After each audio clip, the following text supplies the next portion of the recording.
ኣብ ኣየርላንድ ኣብ 1964 ነይሩ። እቶም ናብ መርዓ ዝተዓደሙ ጋይስ ጽቡቕ ግዜ ይሕልፉ ኣለዉ። ካብቶም ዕዱማት ሓደ ዝነበረ ኬቪን ነታ ጓል ሓትንኡ ማርጋሬት ከናግራ ስለ ዝደሊ ናብ ደገ ንኽወፁ ይነግራ። ድሓር በይኖም ምስ ኮኑ ግና ኬቪን ይስዕማ። ማርጋሬት ደንጊፃ ንድሕሪት ትደፍኦ። ኬቪን ግና ተዘጋጅዩሉ እውን ስለ ዝነበረ ኣገዲዱ ይደፍራ። ብድሕሪ እዚ ኬቪን ተመሊሱ ናብቲ ናይ መርዓ ኣዳራሽ ይኣቲ። ማርጋሬት እውን ጸኒሓ ትመጽእ እሞ እናበኸየት እቲ ኬቪን ዝገበራ ነገር ንሓንቲ ዓርካ ትነግራ። እዚ ወረ ናብ ናይ ማርጋሬት ኣቦኣ ይበጽሕ። እንታይ ክገብር ከም ዘለዎ ስለ ዘይፈለጠ ከዓ ነቶም ቀሺ ኸይዱ ይነግሮም። ማርጋሬት ግና ክሳብ ሕዚ ዝሕግዛ ሲኢና ትበኪ እያ ዘላ። ብጽባሒቱ ንግሆ ንማርጋሬት ኣቦኣ ናብ ክፍላ መጺኡ ካብ ምድቃሳ የተስኣ እሞ ኣቑሑታ ንኽትጠርንፍ ይነግራ። ኣብቲ ሰዓት ሓዋ እውን ድምፂ ሰሚዑ ካብ ምድቃሱ ይትስእ። በቲ መስኮት ተቐልቂሉ ክርኢ እንከሎ ሓፍቱ ብመኪና እናተወሰደት ይርኢ። ናበይ ትኸይድ ከም ዘላ ግን ኣይፈለጠን። ቀፂልና ድሞ ናይ በርነዴት ታሪክ ንርኢ። ኣብቲ ናይ ህፃናት መዕበይ ድርጅት ትነብር ኮይና ክልተ ካልኦት ቆልዑ ፀጉራ ይስንትራላ ኣለዋ። ቆንጆ ምዃን ሓጢኣት እንተኾይኑ ድማ ይጥይቓ። በርነዴት ሓጢኣት ከም ዘይኮነ ትምልሰለን። ድንግል ማርያም እውን እኮ ቆንጆ እያ ነይራ ኢላ ትነግረን። ቀጥሪ ክኸውን እንከሎ እቶም ናይ ተኸባቢ ወዳት ተኣኪቦም ንበርነዴት ይርእዋ። ክትስመሙ እውን ይሓትዋ ነይሮም። በርነዴት ግና ከምኡ ከም ዘይትገብር ወላ እንተፈለጠት ትኹረቶም ግና ኩሉ ግዜ ናብኣ ምግባሮም ደስ ይብላ ነይሩ። መዓልታ ወፂ ክፍጠር እንከሎ እታ ናይ ድርጅት ዳይሬክተር ትርኢ ነይራ። ድሕሪ ዝተወሰኑ መዓልታት ከዓ ናይ በርነዴት ዓራት ጥሩሕ ይኸውን። እቲ ሳልሳይ ታሪክ ናይ ሮዝ ታሪክ እዩ። ህፃን ቆልዓ ወሊዳ ኣብ ሆስፒታል ኣላ። ኣዲኣ እውን ኣብ ጎና ስለ ዝነበረት ነቲ ህፃን ሓደ ግዜ ወላ ንኽትሪኦ ይሓታ። እታ ኣዶ ግና ጓሎም ናይ ቤተሰብ ክብሪ ባላሻይላ ስለ ዝሓሰበት ሕዚ እውን ጸሊኣታ እያ ዘላ። ምስ ወለደት ድሕሪ ዝተወሰነ ሰዓታት ንሮዝ ኣቦኣ ይጽውዓ። ንሱ እውን ቀዲሙ ነቶም ቀሺ ጓሉ ከም ዝወለደት ነጊርዎም ነይሩ እዩ። ንሳ ከይፈተወት እቲ ህፃን ካልኦት ንኸዕብይዎ ዝኽእል ወለዲ ክወሃብ ይውስኑ። ኣብቲ ሰዓት ሮዝ እትወራቐት ካብ ምፍራም ወፃኢ ካሊእ መማረፂ ይነበራን። ድሓር እታ ነርስን እቶም ቀሽን ኮይኖም ነቲ ህፃን ክወስድዋ እንከለዉ ሮዝ እናበኸየት ወዳ ንኽመልስዋ ትልምኖም ነይራ። ግን ማንም ዝሰምዓ ኣይነበረን። ደድሕሪኡ ከይትኸይድ እውን ኣቦኣ ይሕዛ። ሕዚ ሰለስቲአን ኣዋልድ ናብ ሜሪ ማግዳሊን ግቢ ተወሲደን ምስቲ ሓላፊት ሲስተር ብሪጅድ ይራኸባ። ካብ ሕዚ ኣብቲ ግቢ እየን ክነብራ። ነቲ ዝሰርሕዎ ሓጢኣት ከጥፍኣ ከዓ ጠንኪረን ክሰሪሐን ክጽልያን ከም ዘለወን ትነግረን። ከምኡ እንተዘይገይረን እታ ዝወደቐት ነፍሰን ክትሓዊ ከም ዘይትኽእል ተረድአን። ማርጋሬት ዘረባ ተቋርፃ እሞ ካብቲ ቦታ ክትወፅእ ከም ትደሊ ትነግራ። እታ ሲስተር ግና ሱቕ ንኽትብልን ድሕሪ ሕዚ ካብዚ ከም ዘይወፃን ትምልሰለን። ቀፂላ ሮዝ ወለዳ ጓሎም ከም ዘይኮኑት ስለ ዝወሰኑ ስማ ናብ ፓትሪሻ ከም ዝተቐየረ ትነግረን። ብዛዕባ በርነዴት ድማ ካብቲ ዝነበረቶ ድርጅት እታ ዳይሬክተር ስለ ዝነገረታ ብዙሕ ከም ዘይተቸግር ትሓስብ። ብድሕሪ እዚ ሰለስቲአን ናብቲ ናይ ክዳን መሕፀቢ ክፍሊ ይውሰዳ። እቲ ብዙሕ ስራሕ ዝስርሐሉ ክፍሊ እዩ። ምሸት ከዓ ቅድሚ ምድቃሰን ተንበርኪኻን ጸሎት ንኽገብራ ይግደዳ። ፓትሪሻ ሕማ ስለ ዝነበረ ንነዊሕ ግዜ ክትድቅስ ኣይከኣለትን። ንበርነዴት ካብ ምድቃሳ ተስያ እውን ናብ ሽንተይት ንኽተካይዳ ትሓታ ነይራ። ሓዳሽ ሓራስ ስለ ዝነበረት ሓያል ቃንዛ ነይርዋ። ኣብቲ ሰዓት ሓንቲ ኣብቲ ቦታ ንነዊሕ ግዜ ዝጸንሐት ጓል በፂያ ቃንዛ ተፃዊራ ንኽትሕዞ ትመኽራ። ምክንያቱ እተን ደናግል ሓለፍተን ከምዚ ዓይነት ሕማም ኣይፈትዋን እየን። ንግሆ ምስ ኮነ ሓንቲ ድንግል መፅያ ካብ ምድቃስ እንተተስአን እሞ መሪሓተን ናብ ቁርሲ ትወስደን። እተን ኣዋልድ ኣብ ሓደ ክፍሊ ኮይነን ትበልዓ፣ እተን ደናግል ድማ ኣብ ካሊእ ዝሓሸ ጠረጴዛ ኮይነን ይበልዓ። ድሕሪ ሰዓት ምስ ኮነ ከዓ ናብቲ መዓልታዊ ናይ ምሕፃብ ስራሐን ከይደን ይሰርሓ። ኣብቲ ናይ መሕፀቢ ክፍሊ ኬይቲ ትበሃል ሰበይቲ ኣላ። ኬይቲ ኣብቲ ግቢ ን40 ዓመት ዝፀንሐት እንትኸውን ስራሓ ከዓ እተን ኣዋልድ ንኸይነጋገራ ምሕላው እዩ ነይሩ። ኣብ መንጎ እዚ ክርስቲና ትበሃል ሓንቲ ጓል ንበርነዴት ተዋግዓ። ሽዑ ኬይቲ ተላዒላ ትመፅእ እሞ ሱቕ ንኽትብላ ትነግረን። ትማለይቲ ሓንቲ ጓል ካብቲ ግቢ ምሊጣ ስለ ዝወፀት ኣብቲ እንደናግል ማእኸል እውን ችግር ተፈጢሩ ከም ዘሎ ትነግረን። ኬይቲ እተን ኣዋልድ ብዛዕባ ባዕለን እምበር ብዛዕባ እተን እንደናግል ዘይግደሳ ምዃነን ትወቕሰን። ሕዚ እታ ትማርኽ ትሕልወን ተነጊርዋ ዝነበረት ሲስተር ድቃስ ኣብ ዝመፃ ሰዓት እያ እታ ሓንቲ ጓል ካብቲ ግቢ ክትወፅእ ዝኸኣለት። ነዚ ጥፍኣታ ከዓ እታ ሲስተር እያ ትቅፃዕ። ናብ ኣፍሪካ ኸይዳ ምስቶም ጸለምቲ ክተገልግል እያ ትግበር ኢላ ትነግረን። ኣብቲ ምሸት ፍርቂ ለይቲ ምስ ኮነ ማርጋሬት ካብቲ ግቢ ክተምልጥ ትዘጋጆ። ግን ዝኾነ ድምፂ ከዓ ስለ ዝሰምዐት ጎያ ናብ ዓራታ ትምለስ። እቲ ድምፂ ሓደ ሰብኣይ ጓሉ እናጎተታን ተምፃዩ ነይሩ። እታ ጓሉ ከዓ እታ ትማሊ ምሊጣ ዝወፀት ዩና እያ ነይራ። ናይ ቤተሰቦም ክብሪ ስለ ዘባላሸወት ሕዚ ንዘለኣለም እኡ ክትከውን ይፈርደላ። ድሕሪ ሕዚ ገዛ ዝበሃል ከም ዘይብላ እውን ይነግራ። ዩና ኣቦ ኣብኡ ገዲፍዋ ንኸይኸይድ ትልምኖ፣ ንሱ ግና እናሰምዓ ገዲፍዋ ይኸይድ።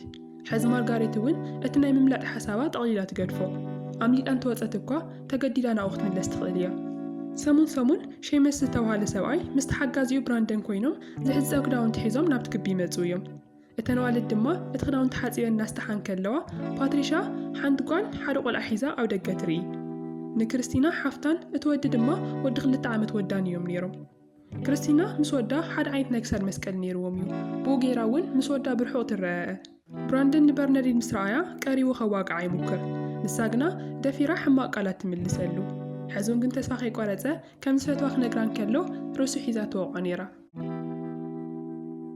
كريستينا دما مس باتريشا خوينا بزعا ودات نقرالا شو مقامن مخانو يتفلتون مس ولدت بزح مسودا خيصان حتيوم حيزوم نوزم سوا أحواتاون نغير إعاي قبرا نيرن دحارجن اتحفتا ودا حيزاتو النمزت أبت بردو تبل اتجيراتو زلو مسكال بتشايو مسودا برحو كقاروا زغيل برناديت كعا نتحالا في سيستر بريج كترهوا كم تدلحتو تقرب مس كريستينا هوينن كعا نحن تغفلي والسدا أبت غفلي اتا سيستر نحن تقول تصوغران نغورزت اللايا نيرا برناديت نمنتيناو كم زمزت كتفلت تدلي نسيستر بريج موين كوميلات حتى اتا تصوغرا زغورز ألا زلاقوال اتا قد محزم لتأت يونا ايا نيرا برناديت قنا يونا من انتقاد كم زي ولا تحسب سيستر بريج قال كونجون تغينا عادت تساحت تقليا إلى تملسلن يونا نتتقاري صام مريض نيرة أقرا كتر الوقت مكرن كلا سيستر بريج عرفت ولا يونا تقطع عن كلا نساد السلايات تمثل حز يونا كم زمسيلا كابت قبل من مملأ تخون دفرت قوي هلوان لا تحسب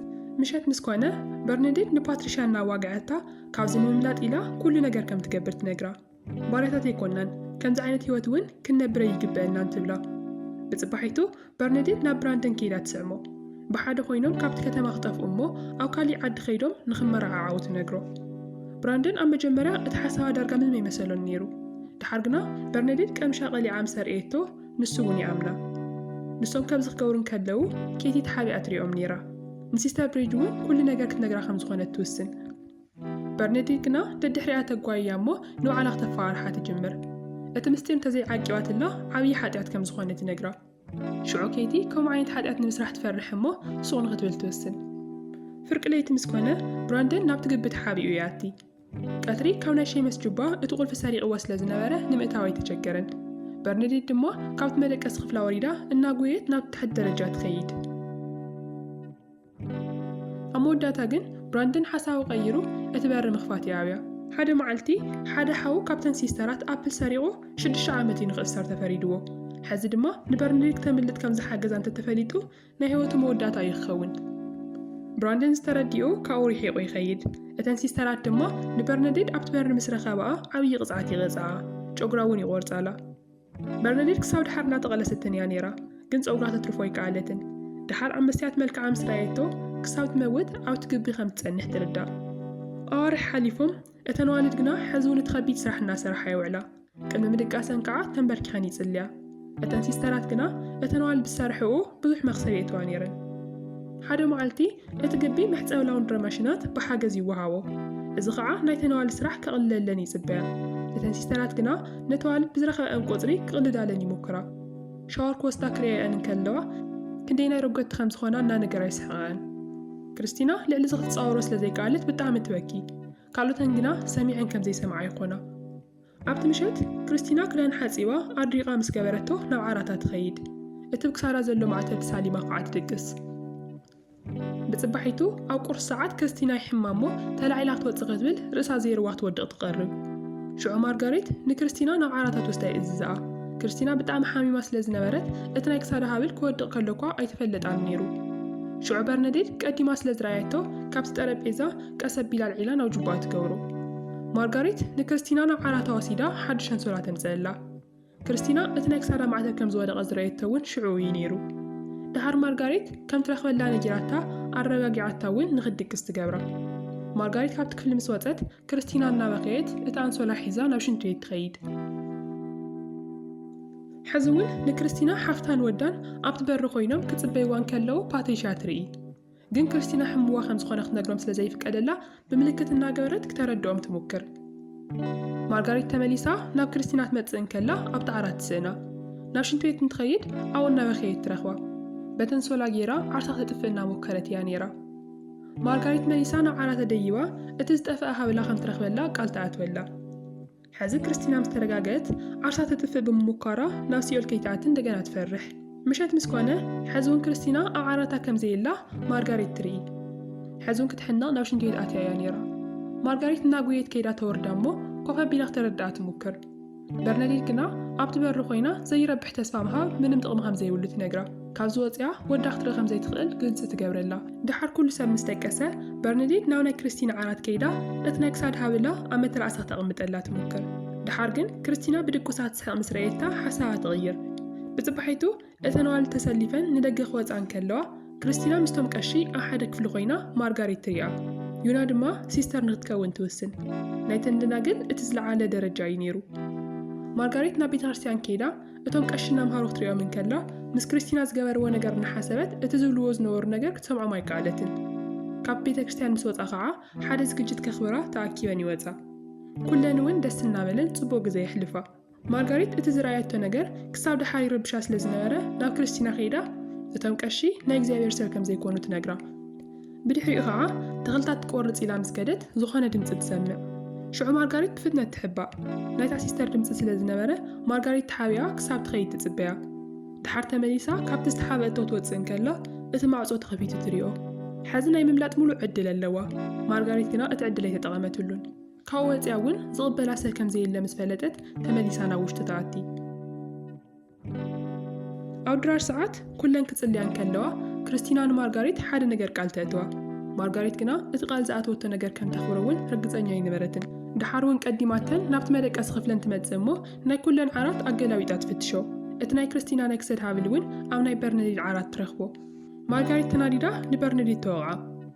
ክርስቲና እታ ዘለታ ሓንቲ ነገር ከመይ ጌራ ተወስደላ ከም ዝደፈረት ንሓተተት ክትወቕዓ እንከላ እተን ካልኦት ኣዋልድ ጣልቃ ከይኣተዋ ስቕ ኢለን ይርአየአን ነይረን።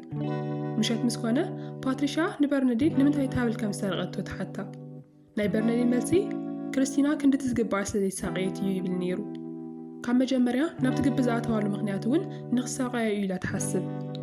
ድሕሪ ዝተወሰነ መዓልቲ እቲ ዘኽብርዎ ዓብዪ በዓል ይበፅሕ። እተን ሲስተራትን እተን ኣዋልድን ተኣኪበን ብሰልፊ ይወፃ።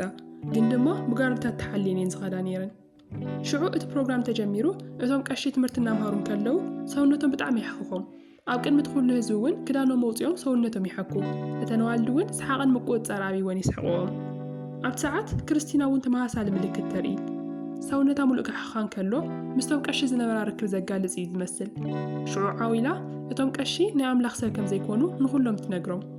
እቶም ሰባት እዚ ምስ ሰምዑ ደንጊፆም ደው ኢሎም ይተርፉ። ለይቲ ኮይኑ ኩለን ምስ ደቀሳ ሓንቲ ሲስተር ናብ ናይ ክርስቲና ዓራት መፅያ ተተስኣ። ናብቲ ናይ ሳይካትሪስት ሕክምና ትከይድ ከም ዝኾነት እውን ትነግራ። ክርስቲና ግና ክትከይድ ስለ ዘይደለየት እናተቃወመታ እያ ነይራ። እዚ ክኸውን እንከሎ ማርጋሪት እውን ትሰምዕ ስለ ዝነበረት ናታ ጥፋት መሲሉ ይስምዓ። ምክንያቱ ነቶም ቀሽን ክርስቲናን ብሓደ ዝረአየቶም ንሳ እያ ነይራ። ሽዑቶም ሓኻይም መፂኦም እናጎተቱ ይወስድዋ። ድሕሪ መዓልታት ናይ ልደት በዓል ይበፅሕ። ነቲ በዓል ምኽባር ከዓ ኩሎም ናይቲ ግቢ ነበርቲ ተኣኪቦም ፊልም ይርዩ። ኣብቲ ሰዓት ንማርጋሪት ዓብዪ ሓዋ ናብቲ ግቢ ክጥይቓ ይመፅእ። ኣብኡ ከሎ ክወስዳ ኢሉ ይመፂ ነይሩ። እታ ሲስተር ተቋርፆ ወላ እንተሞከረት ንሱ ግና ኣይሰምዓን። ማርጋሪት ንሓዋ ምስ ረአየቶ ካብዚ ክትወፅእ ምዃና ክትኣምን ኣይከኣለትን። ምክንያቱ ኣብቲ ግቢ ን4 ዓመት እያ ፀኒሓ። ንዓኣ ግና ዳርጋ ዕድመ ልክዓ እዩ ነይሩ። ማርጋሪት ክዳውንታ ጠርኒፋ ናብቲ በሪ ትኸይድ። ሲስተር ብሪጅ ብቕድሚያ እናሓለፈት እንከላ ከይዳ ኣብ ቅድሚታ ደው ትብል። ሽዑ ሲስተር ብሪጅ ዝተንዓቐት መሲሉ ይስምዓ። ኢቲ ሓሚማ ትድቅስ። ብሂወት ብዙሕ ፀንሐውን ግን ኣይትመስልን። በርናዴት ከዓ ንኣኣ ክትከታተል ትምደብ እሞ ኣብ ጎና ኮይና ተተሓምማ። ግን ፈትያታ ዘይኮነስ ክትከናኸና ሓላፍነት ስለ ዝተዋሃባ እዩ ነይሩ። ብውሽጣ ግና ኩሉ ሕማቕ ነገር ክበፅሓ ትምነየላ። ኬቲ ድማ ናይ ቀደም ሂወታ እናዘከረት ንበርናዴት ትነግራ። ኣዲኣ ናብቶም ወታደራት ብዙሕ ንኸይትቐርብ ኩሉ ግዜ ትመኽራ ነይራ። ድሓር ግን ሓደ መዓልቲ ወዲ ምስ ወለደት ኣዲኣ ሒዛታ ናብቲ ግቢ ትመፅእ። ኩሉ ግዜ ኣዲኣ መፅያ ተወስዳ ትፅበወላ እንተነበረት ግን ቤተሰባ ድኻታት ስለ ዝነበሩ ከውፅዎ ዓቕሚ ይነበሮምን። በርናዴት እዚ ሰሚዓ እኳ ምንም ክትሓዝነላ ኣይከኣለትን። እተን ሲስተራትን ንሳን ኮይነን ዕድላ ከም ዘበላሸዋላ እያ ትሓስብ። ፓትሪሻ ድማ ናብ ሲስተር ብሪጅ ከይዳ ሎሚ ናይ ወዳ ልደት ስለ ዝኾነ ካርዲ ክትልእኸሉ ፍቓድ ትሓታ። ሲስተር ብሪጅ ግና ናይ ፓትሪሻ ሕቶ ከም ዕሽነት እናቆፀረት ሱቕ ኢላ እቲ ዝጠፍአ መፍትሒ ንክተተኣልሻ ትነግራ። ፓትሪሻ ተናዲዳ እቲ መፍትሒ ወላ እንተረኣየቶ ግን ከይነገረታ ሱቕ ኢላ ትወፅእ። باتريشا ናብ ስራሓ ምስ ተመለሰት ንክርስቲና ሓፍታን ወልዳን ኣብቲ በሪ ትሪኦም እና ጎየት እንታይ ከም ዝተፈጠራ ክትነግሮም ክትከይድን ከላ ሓንቲ ሲስተር መፅያ ትሕዛ እሞ ጭራሽ ከተናግሮም ከም ዘይትኽእል ትነግራ ብዙሕ ከይፀንሐት ኬይቲ ትመውት በርናዴት እቲ ዝግባኣ ከም ዝረኸበት እናሓሰበት ኣብ ግንባራ ትስዕማ ፓትሪሻ ንናይ ደገ ሰብ ከተናግር ሞኪርኪ ተባሂላ ብኸቢድ ትቕፃዕ ኣብቲ ሰዓት በርናዴት ኬይቲ ከም ዝሞተት ክትነግራ ኣብ ናይ ሲስተር ብሪጅስ ኦፊስ ትመፅን ከላ ፓትሪሻ እናተቐፅዐት ትርኢ ሽዑ ምሸት ምስ ኮነ በርናዴት ኣብዚ እንተፀኒሐን ከም ናይ ኬይቲ ዕድል ከም ዝገጥመን ትነግራ ምክንያቱ መፅኡ ከድሕነን ዝኽእል ሰብ የለን ስለዚ ዘለወን ዕድል ሕዚ ምምላጥ እዩ ፓትሪሻ ብጣዕሚ ትፈርሕ ግን በርናዴት ትኽክል ምዃና እውን ግና ትፈልጥ እያ ሽዑ ነቲ በሪ ሰይረን ነቲ ናይ ደገ በሪ መፍትሒ ይእልሻ ሲስተር ብሪጅ ድምፂ ሰሚዓ መፅያ ተቋርፀን ትሞክር ግን ድማ ኣይከኣለትን ንሰን ቀዲመን ኣይጎያ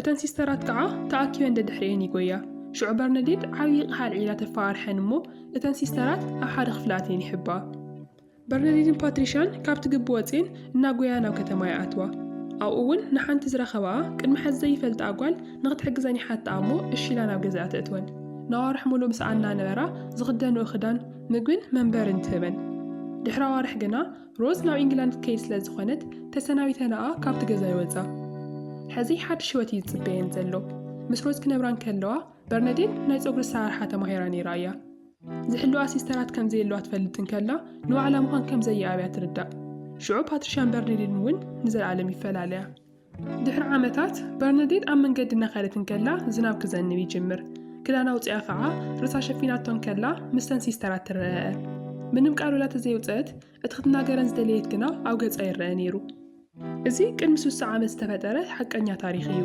በርናዴት ድሕሪ ናብ ስኮትላንድ ኸይዳ ናይ ፀጉሪ ቤት ስራሕ ትኸፍት 3 ግዜ ተመርዒያ እውን ትፋታሕ ፓትሪሻ ድማ ተመርዒያ 2 ዋልዲ ቆልዑ ትወልድ ነቲ ቅድሚ ናብቲ ግቢ ምእታዋ ዝወለደት ቆልዓ ድማ ድሕሪ 33 ዓመት ትረኽቦ ማርጋሬት ሓዋ መፅኡ ምስ ወሰዳ ናይ ኤሌመንተሪ ትምህርቲ ቤት መምህር ድሓር ከዓ ምክትል ዳይሬክተር ትኸውን ከይተመርዐወት እውን ዕድሜያ ትሕልፎ ክርስቲና ድማ ኣብቲ ናይ ሳይካትሪስት ሕክምናን ከላ ጓል 24 ዓመት ኮይና ትመውት ኣብዞም ኩሎም ዓመታት 30,000 ዝኾና ደቂ ኣንስትዮ ኣብቲ ግቢ ኣትየን እየን ድሓር ግን ብ1966 እቲ ግቢ ንኩሉ ግዜ ይዕፆ ቅድሚ ናይ ሎማዓንቲ ቪድዮ ምውዳይ ናትኩም ሓሳብ ክሰምዕ እዚ ቪድዮ ከመይ ረኺብኩምዎ ኣነ ፈትየዮ እየ ናትኩም ሓሳብ ከዓ ኣብ ኮመንት ፀሓፉልና ካብ 10 ክንደይ ከም ዝግብኦ እውን ነገሩና ኣብ ቀፃሊ ፊልም ንራኸብ